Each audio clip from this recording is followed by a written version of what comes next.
Chief justice Subrata Bandial ने PDM इत्तेहाद को सज्जी दिखा के खब्बी मार दी है। जिस इशारे पर पीडीएम इत्तेहाद खड़ा था, उनको यकीन था कि चीफ जस्टिस सुब्रता बंदयाल यहीं से गुजरेंगे, लेकिन सुब्रता बंदयाल साहब ने अपने ड्राइवर को कह के गाड़ी लेफ्ट साइड पे मुड़वा दी और जिस सड़क पे डाली है वो सड़क पीडीएम हुकूमत की मुखालिफ समत में जाती है। पीडीएम इत्तेहाद की तरफ से एक प्रेस कॉन्फ्रेंस की गई है और उस प्रेस कॉन्फ्रेंस में उनका यह कहना है कि हम 8 रुकनी लार्जर बेंच को मुस्तरद करते हैं। भाई मुस्तरद तो आपने 9 रुकनी बेंच को भी किया था, मुस्तरद आपने 7 रुकनी बेंच को भी किया था, मुस्तरद 5 रुकनी बेंच को, और आखिर में आपने 3 हमख्याल जजेस के फैसले को भी मुस्तरद कर दिया था। हुआ क्या? मेरा आपसे बड़ा सादा सा सवाल है। अस्सलाम वालेकुम मेरे सादा से पाकिस्तानियों, मेरा नाम रेहान तारिक है और आप मेरा यूट्यूब चैनल और फेसबुक पेज देख रहे हैं। चीफ जस्टिस सुब्रता बंदयाल ने पीडीएम इत्तेहाद को सज्जी दिखा के खब्बी मार दी है। जिस इशारे पर पीडीएम इत्तेहाद खड़ा था, उनको यकीन था कि चीफ जस्टिस सुब्रता बंदयाल यहीं से गुजरेंगे, लेकिन सुब्रता बंदयाल साहब ने अपने ड्राइवर को कह के गाड़ी लेफ्ट साइड पे मुड़वा दी और जिस सड़क पे डाली है वो सड़क पीडीएम हुकूमत की मुखालिफ समत में जाती है। अब पीडीएम इत्तेहाद की तरफ से एक प्रेस कॉन्फ्रेंस की गई है और उस प्रेस कॉन्फ्रेंस में उनका यह कहना है कि हम 8 रुकनी लार्जर बेंच को मुस्तरद करते हैं। भाई मुस्तरद तो आपने 9 रुकनी बेंच को भी किया था, मुस्तरद आपने 7 रुकनी बेंच को भी किया था, मुस्तरद 5 रुकनी बेंच को, और आखिर में आपने 3 हमख्याल जजेस के फैसले को भी मुस्तरद कर दिया था। हुआ क्या? मेरा आपसे बड़ा सादा सा सवाल है। आपने डोगर केस में लिए गए सो मोटो को भी मुस्तरद किया था, लेकिन फैसला आपके खिलाफ आया। हुआ क्या? उसके बाद जस्टिस काजी फाइज ईसा के फैसले को 6 रुकनी लार्जर बेंच ने सुपरसीड किया, आपने मुस्तरद किया, लेकिन आपको फायदा क्या हुआ? अगर इससे भी पीछे जाए तो चौधरी परवेज इलाही केस के अंदर आप मुतालबा करते रहे कि फुल कोर्ट बनाए, फुल कोर्ट बनाए, फुल कोर्ट बन गया, कोई नहीं बना, फैसला भी आपके खिलाफ आ गया। आपने क्या किया? सिवाय मजम्मती करारदादों के, सिवाय मुस्तरद करने के, सिवाय एहतजाज करने के, आर्टिकल 63A की जिस तरह से तशरीह की गई आपने उसको भी मुस्तरद किया, लेकिन क्या फैसला आपके हक में आ गया? बिल्कुल नहीं आया, फैसला आपके खिलाफ आया। आप यूं ही अपना सा मुंह लेके बैठे रहे, एहतजाज करते रहे, मुंह बसूरते रहे, फायदा आपको कोई नहीं हुआ। अब भी 8 रुकनी लार्जर बेंच तश्कील दे दिया गया है और ये बेंच जिस तरह से तश्कील दिया गया है जरा वो भी देखिए। 2 सहाफियों की तरफ से एक पिटीशन आती है और वो सहाफी कौन है, जरा इनके चेहरे देखें, दोनों सहाफी कौन है। एक जनाब आपके चौधरी गुलाम हुसैन साहब है और दूसरे समी इब्राहिम साहब है, और इन्होंने जो वकला किए हैं जरा उनके चेहरे भी देखें। एक ख्वाजा तारिक रहीम है और दूसरे अजहर सिद्दीक एडवोकेट है। अब ख्वाजा तारिक रहीम साहब साकिब निसार साहब से गुफ्तगू करते हैं और मरियम नवाज साहिबा के बारे में क्या कहते हैं सबको मालूम है कि वो पाकिस्तान तहरीक इंसाफ के दोनों, एक जज भी पाकिस्तान तहरीक इंसाफ के साहब का जज है और वकील भी पाकिस्तान तहरीक इंसाफ के। दूसरी तरफ जनाब समी इब्राहिम साहब को देखें, अजहर सिद्दीक एडवोकेट। अजहर सिद्दीक एडवोकेट को कौन नहीं जानता, और बड़ा ही सीना चौड़ा करके बड़े ही फखर के साथ वो ये कह रहे हैं कि यूसुफ रजा गिलानी को भी मैंने नाहिल कराया था। यानी खान ठोक के मैदान में आ गए कि अगर अब नाहिली होगी तो ये भी मैं ही कराऊंगा, आपका भाई कराएगा। अब सूरत हाल ये है कि चीफ जस्टिस सुब्रता बंदयाल साहब की 2 रोज पहले जस्टिस काजी फाइज ईसा के साथ मुलाकात हुई। पीडीएम इत्तेहाद ने बड़े भगड़े डाले कि फायर फाइटिंग हो गई है, सुलह का परचम बुलंद कर दिया गया है, जो झंडा है वो लहरा दिया गया है, व्हाइट झंडा लहराया गया है, और उसके बाद मामला तब खुशउस्लूबी की जानिब गामजन है। राना सनाउल्लाह साहब ने कहा कि अच्छी खबरें आने वाली हैं, लेकिन साथ ही एक सरप्राइज मिल गया, और सरप्राइज ऐसा मिला है कि पूरी पीडीएम इस वक्त सी कर रही है, दर्द से करा रही है, तकलीफ के अंदर नजर आ रही है, और मुझे लगता है कि इनकी तकलीफ इतनी आसानी से दूर नहीं होगी। वहां बैठे हुए नवाज शरीफ साहब ने कहा कि आपको असर्ट करना चाहिए, पार्लियामान को अपनी सुप्रीमेसी को बिल्कुल बताना चाहिए कि हम सुप्रीम है और असर्ट करें, आप रेफरेंस लेके आए, लेकिन आपकी तरफ से कोई एक्शन नहीं लिया जा रहा, बल्कि आप रिएक्शन दे रहे हैं।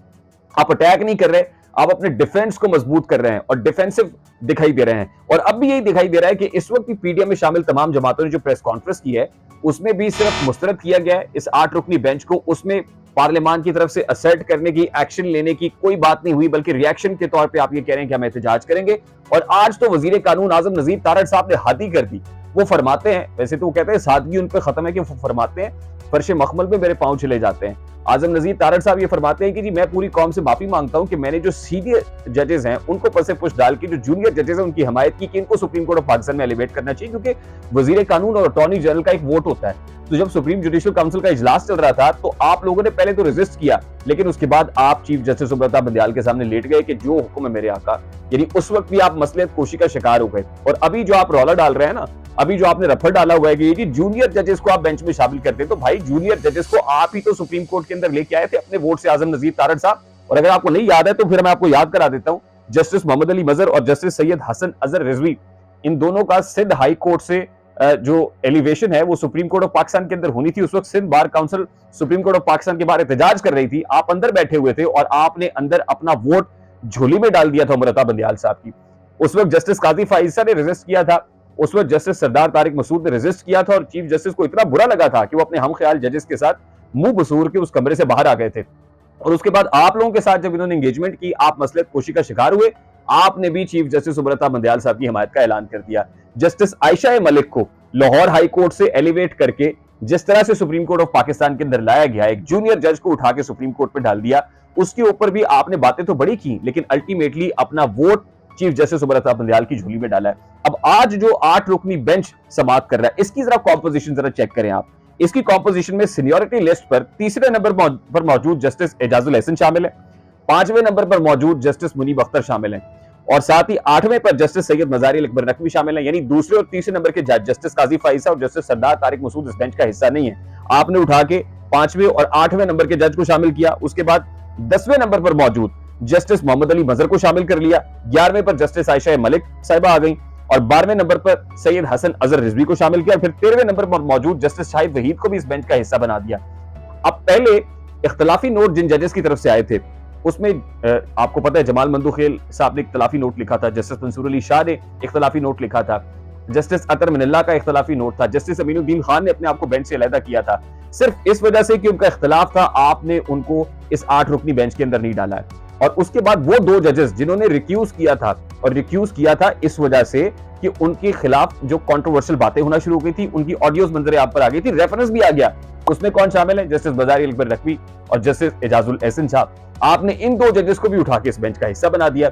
यानी अब आप खुल के सामने आ गए, आप कपड़े उतार के सामने आ गए कि जिसने जो करना है कर ले, हम टलने वाले नहीं हैं। ये 8 रुकनी जो बेंच है, ये पैगाम है। जैसे चीफ जस्टिस सुब्रता बंदयाल ने उस वक्त कहा था ना कि मजारी अकबर नकवी को बेंच में शामिल करने हमने खामोश पैगाम दिया है, तो आज तो आपने बड़ा जोरदार पैगाम दिया है कि ये 8 लोग सुप्रीम कोर्ट ऑफ पाकिस्तान के अंदर एक जगह पे हैं, और बाकी मानदा 7 जजेस जो इंडिपेंडेंट जजेस हैं वो दूसरी तरफ खड़े हुए हैं। यानी वाज़े लकीर आपने सुप्रीम कोर्ट ऑफ पाकिस्तान के अंदर खींच दिया है। अब पाकिस्तान बार काउंसिल भी एहतजाज कर रही है, बाइकआउट किया हुआ है अदालती कार्रवाइयों का। अब मामला किस तरफ जा रहे हैं, ये हुआ क्या है, ये सज्जी दिखा के जो खबी चीफ जस्टिस ने मारी है वो हुआ क्या है, हुकूमत के साथ हाथ हो कैसे गया है। अब इस वक्त मामला ये है कि एक तवक्को की जा रही थी कि फुल कोर्ट मीटिंग होगी, लेकिन फुल कोर्ट मीटिंग गुज़श्ता 3 साल से नहीं हुई। ये जजेस आपस में पानी तो दूर, ये खाना वाना तो बैठ के नशिस्त करना तो दूर की बात है, पानी भी पीने को रवादार नहीं है। ये चाहे कि एक प्याली इकट्ठे बैठ के नहीं पी सकते। यानी एक छत के नीचे अगर आप कहें ना कि पूरे 15 के 15 जजेस सुप्रीम कोर्ट के बैठा दिए जाएं, तो ऐसा मुमकिन नहीं है। इसलिए गुज़श्ता 3 साल से यानी उमर अता बंदयाल साहब के दौर में एक भी फुल कोर्ट मीटिंग नहीं हुई है, which is something very alarming. अब हुआ ये कि जस्टिस काजी फाइसा की जब मुलाकात हुई उमर अता बंदयाल साहब से, पीडीएम इत्तेहाद ने भगड़े डाले कि मामला बिल्कुल ठीक हो जाएगा। उससे पहले भी एक मुलाकात हो चुकी थी इन दोनों की। उसके बाद ये एक्सपेक्ट किया जा रहा था कि फुल कोर्ट मीटिंग कम से कम होगी, और उसके बाद फुल कोर्ट कोर्ट जो है वो बना दिया जाएगा, और उस हवाले से जो मामला है वो फुल कोर्ट तश्कील देने के बाद वही बेंच करेगा जिसमें सुप्रीम कोर्ट ऑफ पाकिस्तान की सारी स्ट्रेंथ होगी। लेकिन ये जो 8 रुकनी बेंच बनाया गया है, हमारी इतलात के मुताबिक इस वक्त सरतोड़ कोशिशें हो रही हैं कि किसी न किसी तरह से जनरल आसिम मुनीर बराह रास्त इंटरवीन करें, क्योंकि जो हमारी जुडिशरी है उसको भी हमेशा से आदत पड़ी हुई है कि वो इस्टेब्लिशमेंट का दस्ते रास्त बन के काम करे, इस्टेब्लिशमेंट के दाएं जानिब खड़े होकर जैसे वो कहें बच्चा जमूरा घूम जा, तो आप कहें घूम गया उस्ताद। यानी इस वक्त उनकी तरफ से कोई इशारा नहीं आ रहा है और आपको बड़ी तकलीफ हो रही है, और आप ये चाहते हैं कोई इशारा तो करें, हमसे बात तो करें। वो बात नहीं कर रहे, वो कह रहे हैं हम एपॉलिटिकल हैं। तो आप ये जो मामला कर रहे हैं ये इसलिए कर रहे हैं कि एक तो उधर उस तरफ से कोई इशारा है, इंटरवेंशन हो, जो बहुत देर से नहीं हो रही। वो क्यों नहीं हो रही? क्योंकि इस वक्त जो इमरानी पिटिशनर्स हैं वो बदयाली कोर्ट के अंदर हैं, और ये जो इमरानी पिटिशनर्स हैं, जिन 2 सहाफियों का मैंने नाम लिया और उनके 2 वकला हैं, ये सब इमरानी पिटिशनर्स बन के बदयाली कोर्ट में गए हैं, क्योंकि उनको पता है कि बदयाली कोर्ट के अंदर लाड प्यार होगा और वहां से फैसला भी हमारे हक में आ जाएगा। अब इमरान खान साहब की फरमाइश भी यही है, क्योंकि दूसरी तरफ से मुज़ाकरात की बात हो रही है, फायर फाइटिंग की बात हो रही है।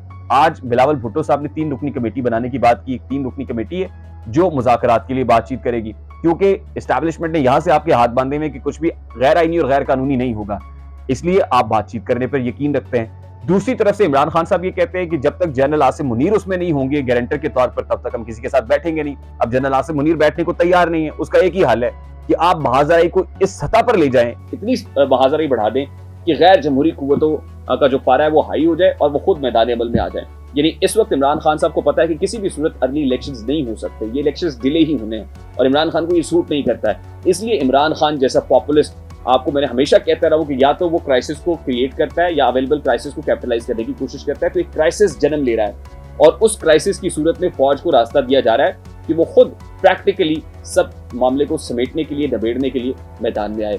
तो इस वक्त बहुत बड़ा टेस्ट है अस्करी इदारों का भी, और इमरान खान साहब जो कर रहे हैं यकीनन उसका भी, और बहुत बड़ा स्टेक इस वक्त लगा हुआ है पीडीएम हुकूमत का कि आने वाले दिनों में क्या कोई इमरजेंसी नाफिज होती है, क्या ये जो कट्टा खुला हुआ है इसको किसी मार्शल लॉ लगा के बांधना है।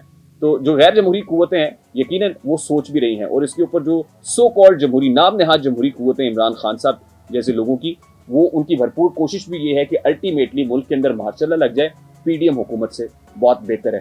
तो मुझे रेहान तारिक को इजाजत दीजिए, अपना बहुत सारा ख्याल रखिएगा। अस्सलाम वालेकुम।